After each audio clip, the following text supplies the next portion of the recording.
जय हिंद दोस्तों, कैसे हैं आप सब लोग। बढ़िया होंगे, जहाँ भी होंगे बढ़िया होंगे और पढ़ाई कर रहे होंगे। ठीक है, जैसा कि आप सबको पता है कि यूपी ट्रिपल एससी के द्वारा यूपी पैट करवाया जा रहा है, जिसका सिलेबस की हम लोग पहले ही चर्चा कर चुके थे। आज हम लोग सिलेबस के हिसाब से पहला टॉपिक लेते हैं योजना आयोग। ठीक है, अर्थव्यवस्था में पहला टॉपिक हम लोग लेते हैं योजना आयोग। आपके सिलेबस में योजना आयोग है, योजना आयोग को पढ़ना है। ठीक है, योजना आयोग का गठन कब हुआ था, किसने किया था, इन सब के बारे में पढ़ना है। ठीक है, योजना आयोग जो हमारा भारत आज़ाद हुआ था 1947 के बाद, 1947 के बाद जब आज़ाद हुआ तो भारत में आज़ादी के बाद बहुत सी समस्याएं आ गई, लेकिन संसाधन की कमी थी। तो नेहरू जी ने क्या किया, नेहरू जी ने केसी नियोगी साहब को कहाँ भेजा, रूस भेजा।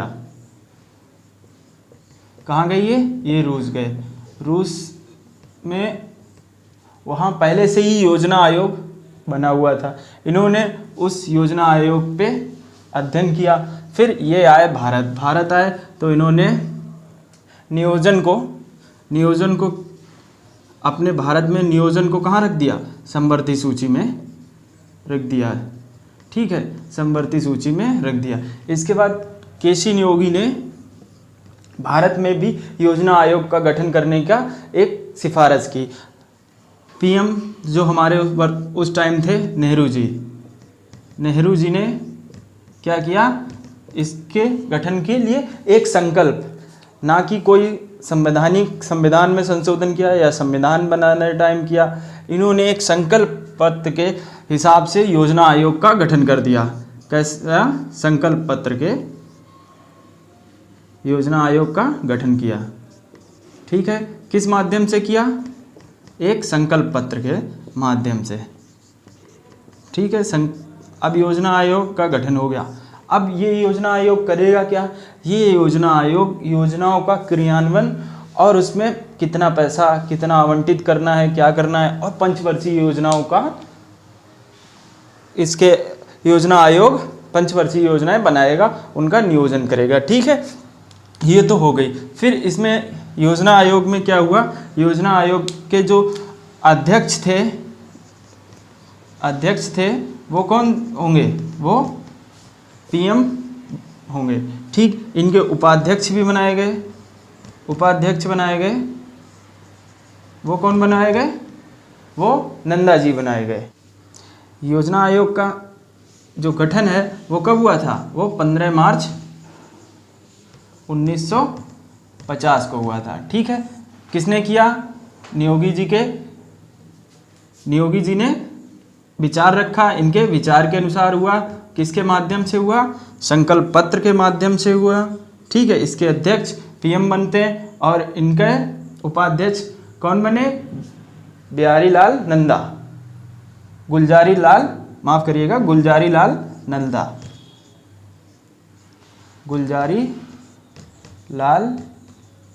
नंदा।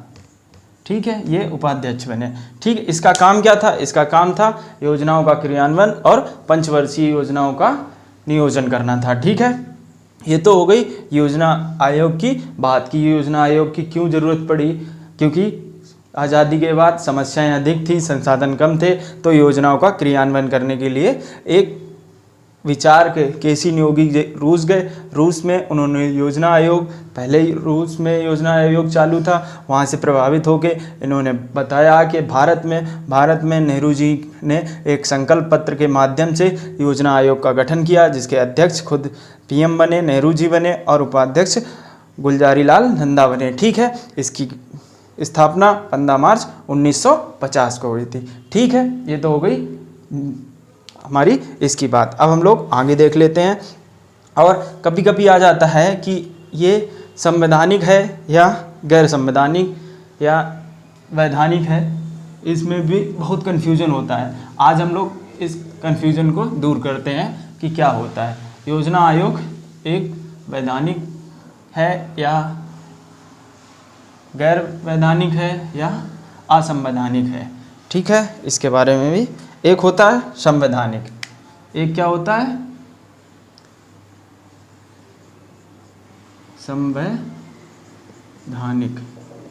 ठीक है, एक होता है गैर संवैधानिक।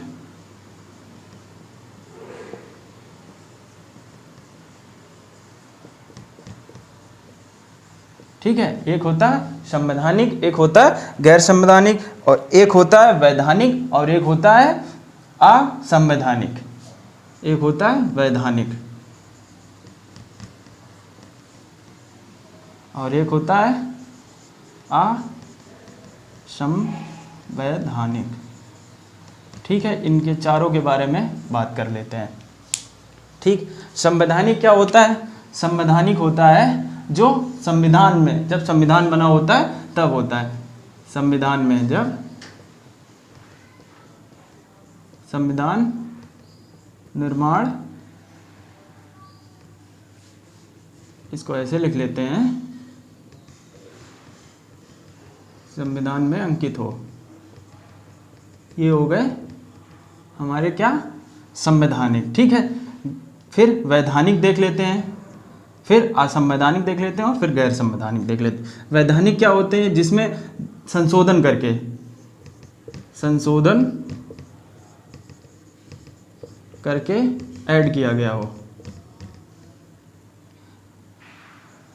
ऐड किया गया हो। ठीक है, फिर गैर संवैधानिक क्या होते हैं? गैर संवैधानिक ये होते हैं जो संविधान में भी नहीं होते हैं, संविधान में नहीं होंगे, जिनका कहीं भी वर्णन नहीं होगा, संविधान में नहीं होंगे। ठीक है, और एक सबसे खतरनाक होता है असंवैधानिक।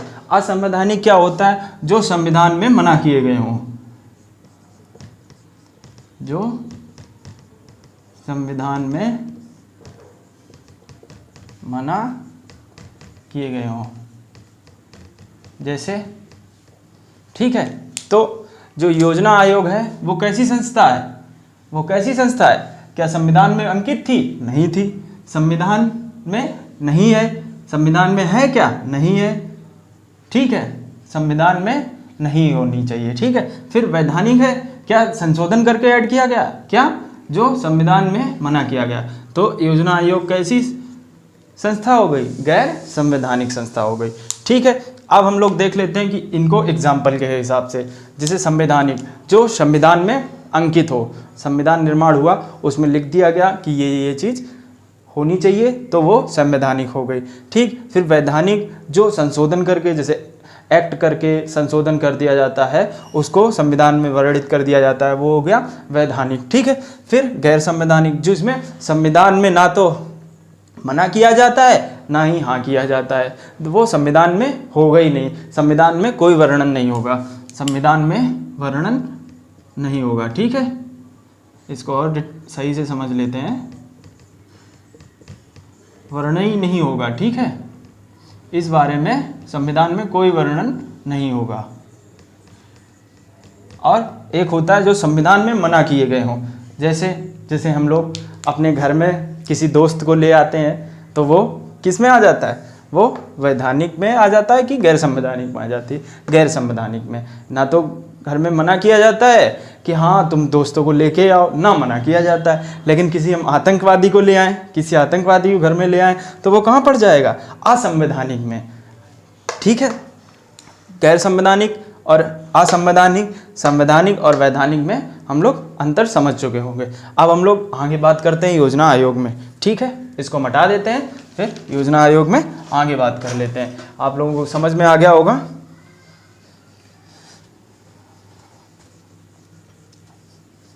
अब हम लोग बात करते हैं कि योजना आयोग क्या काम करता था, क्या काम नहीं करता था। ठीक है, ये क्या करता था?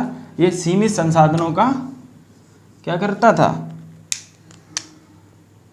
सीमित संसाधनों का उत्तम प्रयोग के लिए बनाया गया था। ठीक है, और पंचवर्षीय योजनाओं के नियोजन के लिए बनाया गया। ठीक है, इसके दो काम थे, इसमें क्या थी, इसमें सीमित संसाधनों का उत्तम प्रयोग करना था इसका योजना आयोग का काम, और पंचवर्षीय योजनाओं का नियोजन करना था। ठीक है, इसका गठन कब हुआ था, इसका गठन 15 मार्च 1950 को हुआ था। ठीक है, इसके बाद इसको योजना आयोग को कब बदला गया, योजना आयोग को नीति आयोग में कब बदला गया, इसको 1 जनवरी हमारे यशस्वी प्रधानमंत्री श्री नरेंद्र मोदी जी ने 1 जनवरी 2015 को इसको क्या कर दिया, इसको नीति आयोग कर दिया। ठीक है, ये तो हो गई थी योजना आयोग की बात कि क्या उसके काम थे, क्यों बनाया गया, किस लिए बनाया गया, वो हम सब लोगों ने देख लिया। योजना आयोग कैसी थी, वो गैर संवैधानिक। ठीक, और अब हम लोग देख लेते हैं योजना आयोग से नीति आयोग तक का सफ़र।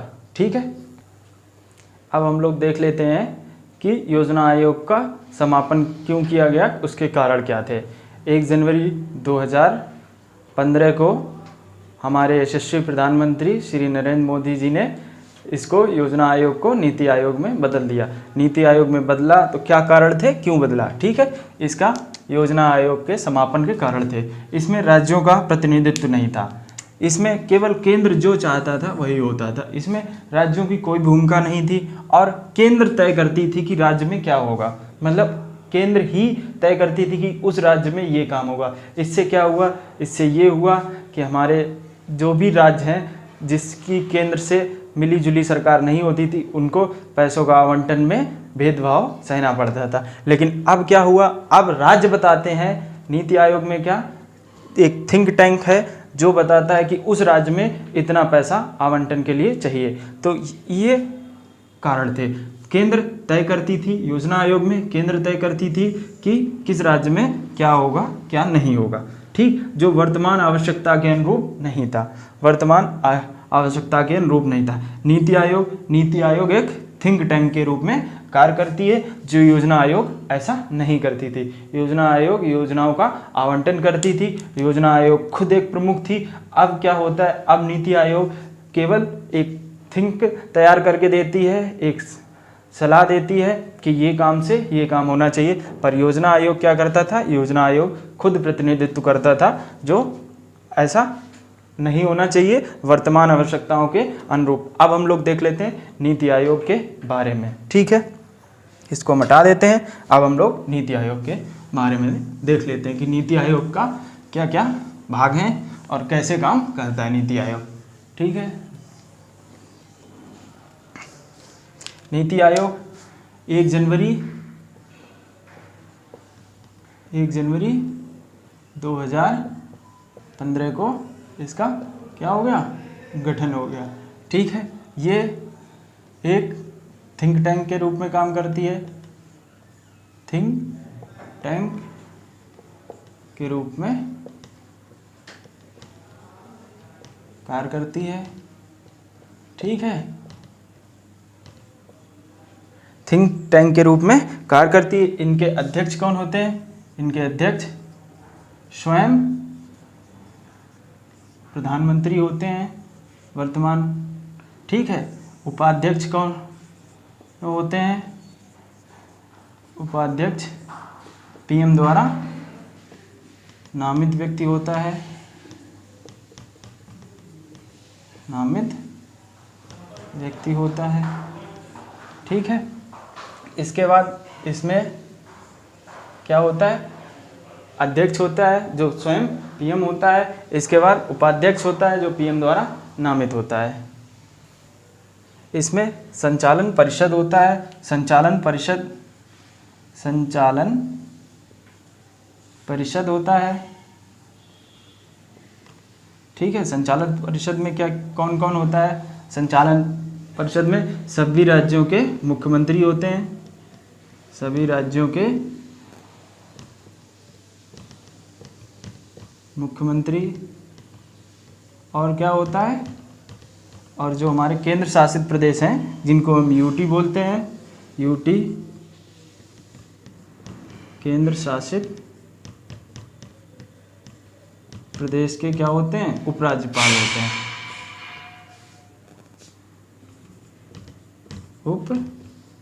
उपराज्यपाल होते हैं।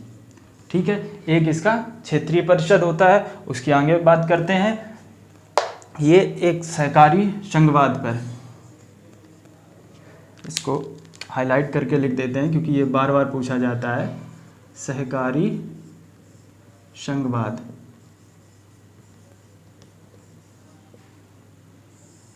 पर कार्य करता है। ठीक है, नीति आयोग से योजना आयोग, इसको भी हम हटा देते हैं।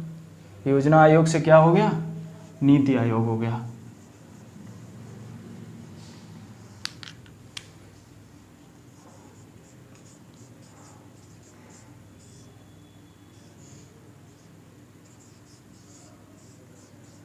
नीति आयोग बन गया अब। ठीक है, नीति आयोग 1 जनवरी 2015 को गठन हुआ। ये थिंक टैंक के रूप में कार्य करती है। ये सहकारी संघवाद पर कार्य करता है। इसका अध्यक्ष पीएम होता है, उपाध्यक्ष पीएम द्वारा नामित व्यक्ति होता है, और संचालन परिषद में कौन होता है, सभी राज्यों के मुख्यमंत्री तथा केंद्र शासित प्रदेशों के उपराज्यपाल होते हैं। अब हम आगे बात करते हैं किसकी, क्षेत्रीय परिषद में। क्षेत्रीय परिषद में क्या होता है, प्रधानमंत्री खुद या प्रधानमंत्री का कोई नामित व्यक्ति क्या करता है, मुख्यमंत्री और केंद्र शासित प्रदेशों के सामने उस क्षेत्र, उस पिछड़े क्षेत्र के बारे में अपनी राय रखता है और विशेषज्ञों के सामने राय रखता है, जिससे नीति आयोग सिफारिश करता है और उस राज्य के बेहतर काम के लिए योजनाएं बनाई जाएं। ठीक है, अब हम लोग देखते हैं क्षेत्रीय परिषद, देख लेते हैं नीति आयोग के क्षेत्रीय परिषद का क्या कार्य होता है। ठीक है, अब हम लोग देखते हैं क्षेत्रीय परिषद। ठीक है, क्षेत्रीय परिषद का क्या काम होता है, क्षेत्रीय विशिष्ट क्षेत्र जो होते हैं, जो विशिष्ट क्षेत्र होते हैं उनमें क्या होता है, विशिष्ट क्षेत्रों का प्रधानमंत्री खुद, विशिष्ट क्षेत्रों का पीएम या पीएम द्वारा नामित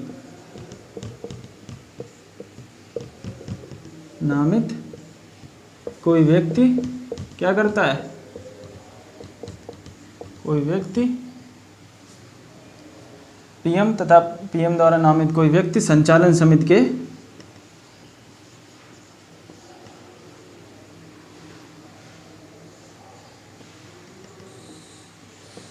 के उपराज्यपालों के सामने, संचालक समिति के उपराज्यपालों के सामने अपनी समस्या रखते हैं।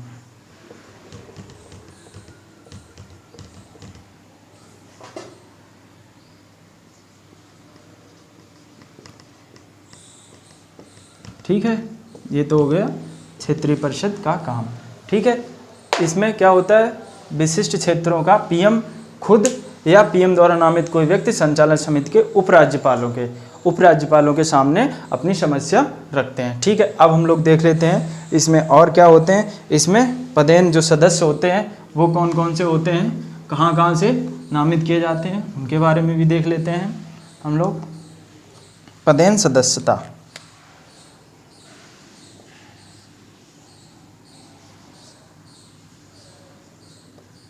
पदेन सदस्यता।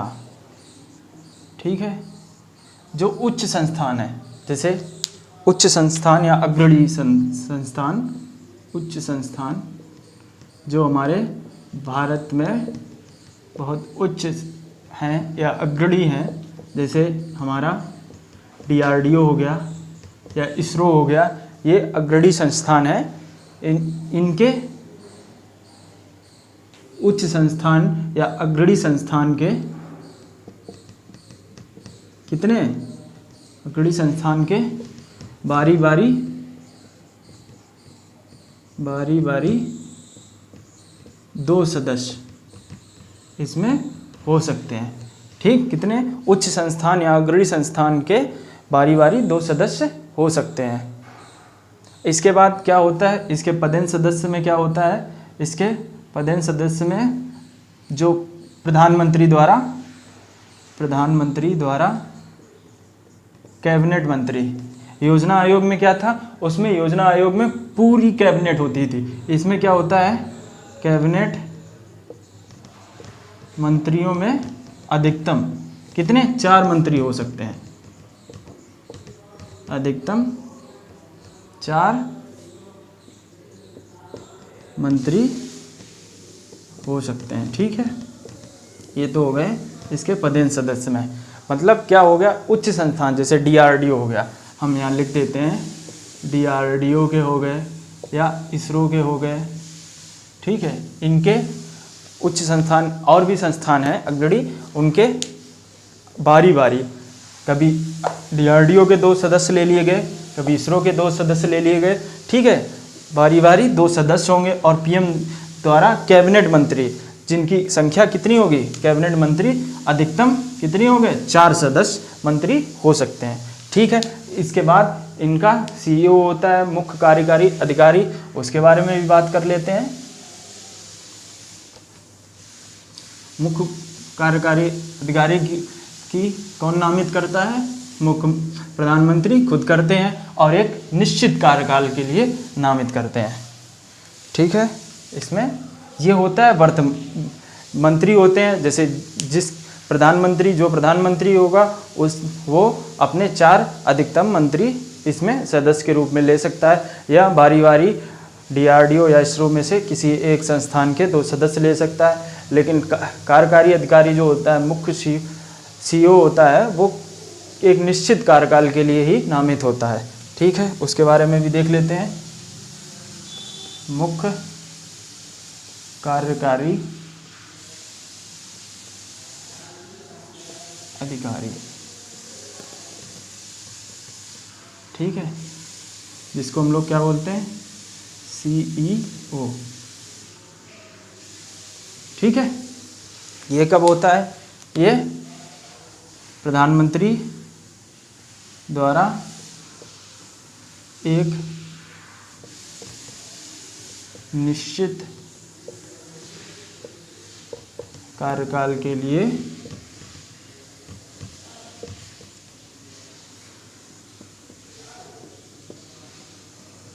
नामित। ठीक है, मुख्य कार्यकारी अधिकारी एक पीएम द्वारा एक निश्चित कार्यकाल के लिए नामित होता है। ठीक है, ये एक निश्चित काल के लिए नामित होता है। ठीक है, अब हम लोग देख लेते हैं कि इसमें विशेषज्ञों का भी स्थान है। इसमें विशेषज्ञ जैसे किसी भी क्षेत्र का कोई भी विशेषज्ञ हो सकता है जो प्रधानमंत्री द्वारा नामित किया जाता हो। जैसे शिक्षा के लिए हम लोग देख सकते हैं कि शिक्षा में कोई योजना तैयार करनी है, नीति बनानी है, शिक्षा के सुधार के लिए कोई नीति बनानी है, तो इसमें क्या हम खान सर को ले सकते हैं। तो प्रधानमंत्री उनको, खान सर को नामित करेंगे कि आप आइए, नीति आयोग का हिस्सा बनिए और अपनी राय रखिए, नीति आयोग में अपने थिंक टैंक के हिसाब से अपनी राय रखिए। तो इसमें विशेषज्ञों का भी स्थान है। विशेष आमंत्रित, विशेष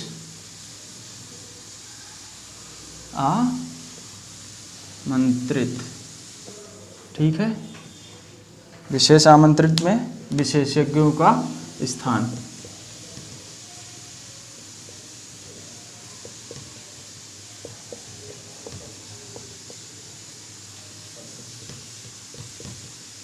ठीक है, विशेष आमंत्रित पे किसको बुलाया जाता था, विशेषज्ञों। जिसे शिक्षा में कोई भी योजना बनानी है तो हम शिक्षा में किसी भी विशेषज्ञ को स्थान दे सकते हैं इसमें। अब हम लोग देखते हैं कि इसके 2 हब हैं, नीति आयोग के 2 हब हैं, तो वो कौन कौन से हैं उनको देखते हैं। अब हम लोग देख लेते हैं नीति आयोग के हब। नीति आयोग के 2 हब हैं, एक क्या है, नाम है टीम इंडिया हब, एक का ज्ञान और इनोवेशन हब। टीम इंडिया का हब का क्या काम है, इसमें राज्यों और केंद्रों के बीच इंटरफेस का काम करना होता है। टीम इंडिया हब का काम क्या होता है, राज्यों और केंद्र शासित प्रदेशों, राज्यों प्लस केंद्र शासित प्रदेशों के बीच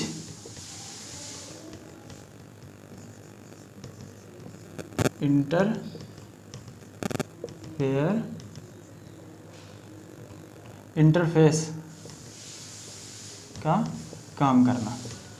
ठीक है, राज्यों प्लस केंद्र शासित प्रदेशों के बीच इंटरफेस का काम करना है। और ज्ञान और इनोवेशन का काम क्या है, इसमें विशेषज्ञों का थिंक टैंक के रूप में काम करना। विशेषज्ञों का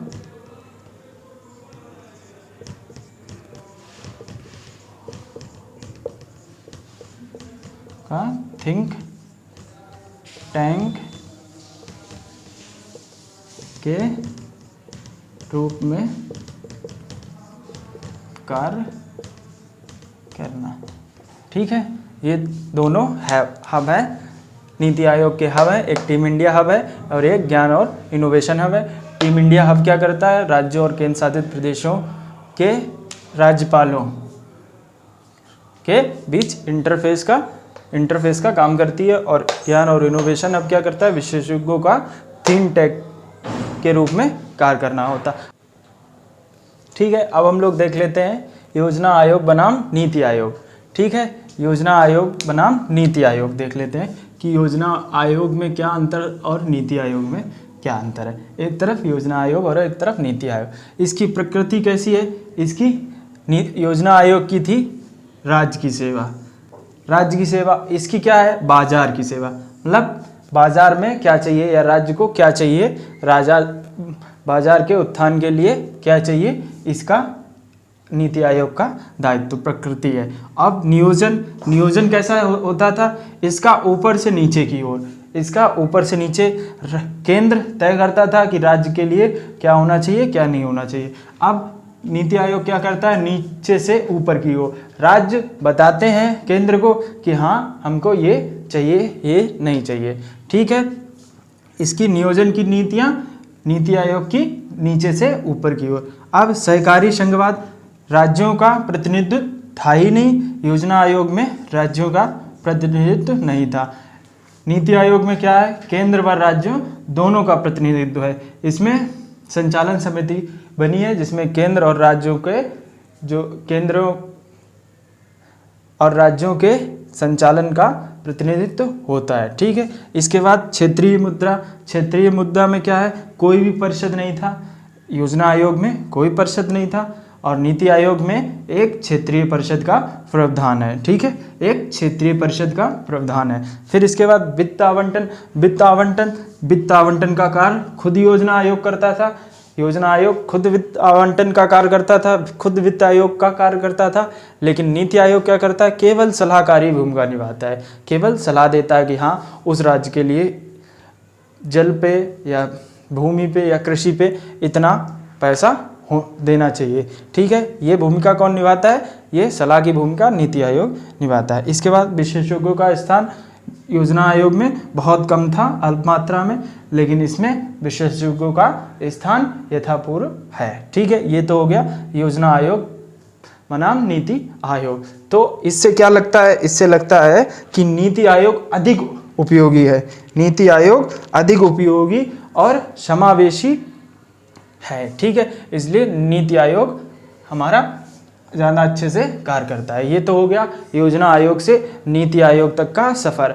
हम लोगों ने योजना आयोग भी बहुत अच्छे से समझा, इसके बाद नीति आयोग पूरा समझा, फिर योजना आयोग और नीति आयोग में क्या फ़र्क था, क्या किस लिए समापन हुआ, इस सब के बारे में हमने बहुत अच्छे से पढ़ा। ये तो हो गया आपका योजना आयोग टॉपिक ख़त्म। अब हम लोग अगला टॉपिक अगले टर्न पर देखेंगे। अगर आपको वीडियो अच्छा लगा हो तो लाइक करें, कमेंट करें और शेयर करें, ज़्यादा से ज़्यादा सब्सक्राइब करवाएं। ठीक, थैंक यू, जय हिंद, राधे राधे।